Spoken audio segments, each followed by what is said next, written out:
Hello there YouTube, welcome to Night's Arcade. I'm Sleepless Night, and today I'm going to give you my first impressions of Avalanche Studios' new open world game, Generation Zero. Stay where you are, I'll be right back.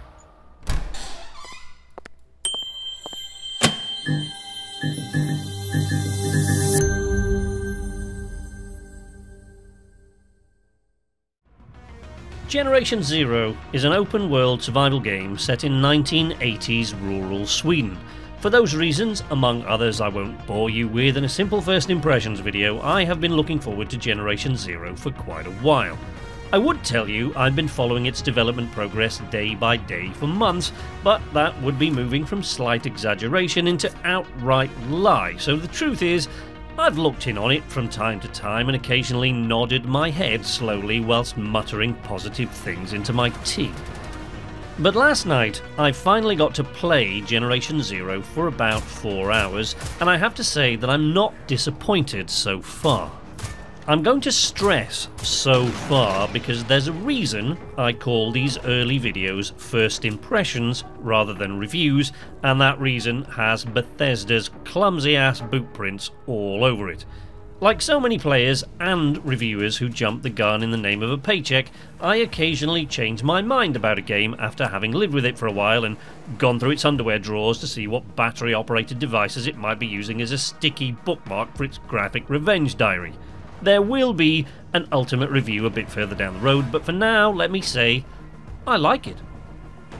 I should say that I've seen a couple of early reviewers who don't seem to care for it much at all, but at this stage I'm willing to go out on a limb and say they seem to be missing the point.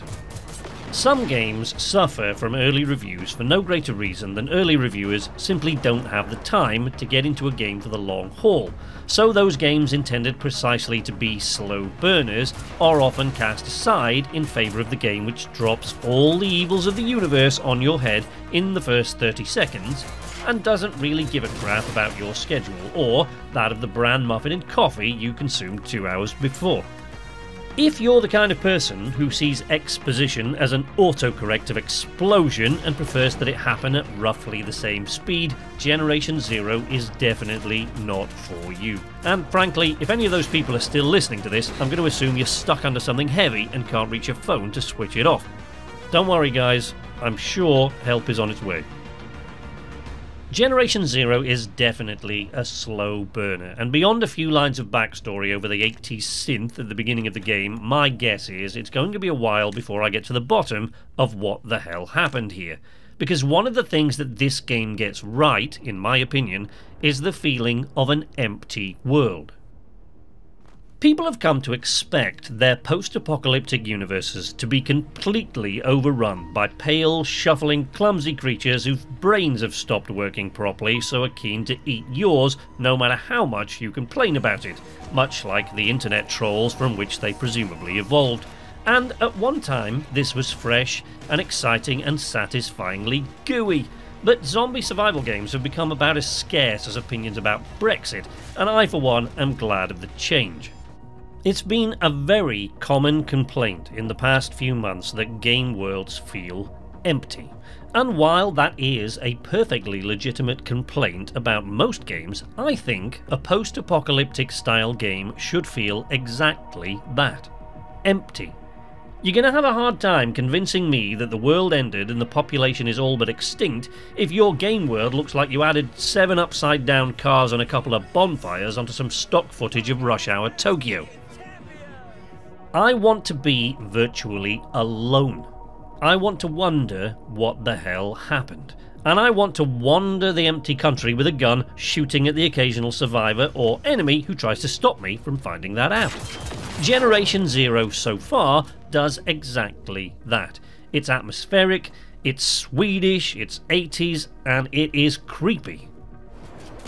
The weapons feel good, the music evokes John Carpenter and Stranger Things, the outfits are right out of every crappy 80s movie you ever loved or hated, and in the spirit of the land of IKEA from which it springs, you have to assemble it yourself. I have only the thinnest grasp of what is going on here. The island appears to be deserted. Cars are burned out or turned over in the road. Homes are empty, meals left unfinished, and occasionally I'm attacked by a six-legged toaster or chased into the trees by a robotic Scooby-Doo armed with jacketed hollow points.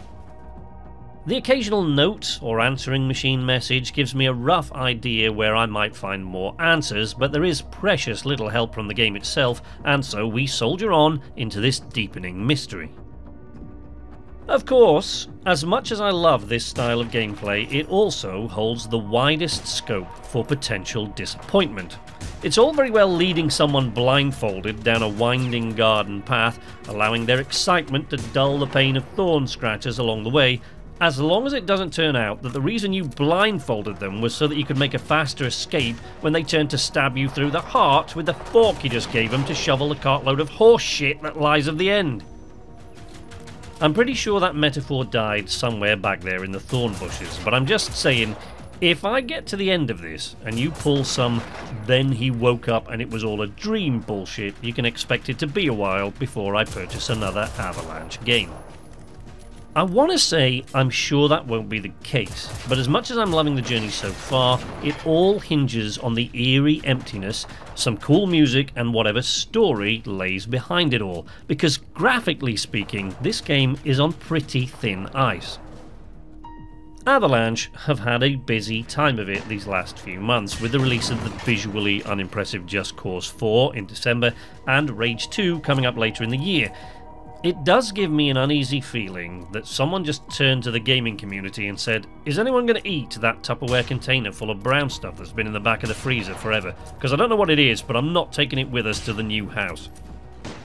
Outside, in the virtual landscape of 1980s rural Sweden, everything looks very pretty. Sunlight pouring beams through the trees or rippling moonlit water, but inside, it's a very different story. The buildings all look as though they were pulled from an abandoned 90s game about house renovation, and there seems to be only one interior to play with. There are abandoned cars littering the roads full of abandoned high-velocity sweeties, but don't look too closely when you search through them, as the interiors look as though they were stuck on as an afterthought by someone who only sees in 2 dimensions and thought that drawing their toddler did of a steering wheel was just too good to go up on the fridge. Anything that might not be looked too closely at by someone in a hurry has a very paper-thin feeling to it, as though it might tear if you got too close to it, and behind would be the entire Avalanche art department drinking coffee. There are other minor gripes. The inventory system is counterintuitive and occasionally infuriating, and there are 1 or 2 minor glitches here and there. My playing partner died early on in the game, and the skull which appeared over his head at that point never disappeared again for the entirety of our 4-hour playthrough. A wall of trees would occasionally strobe in and out for a moment. I've lived in Sweden, and the trees don't do that, but maybe the trees were a bit more techno in the late 80s, I don't really know.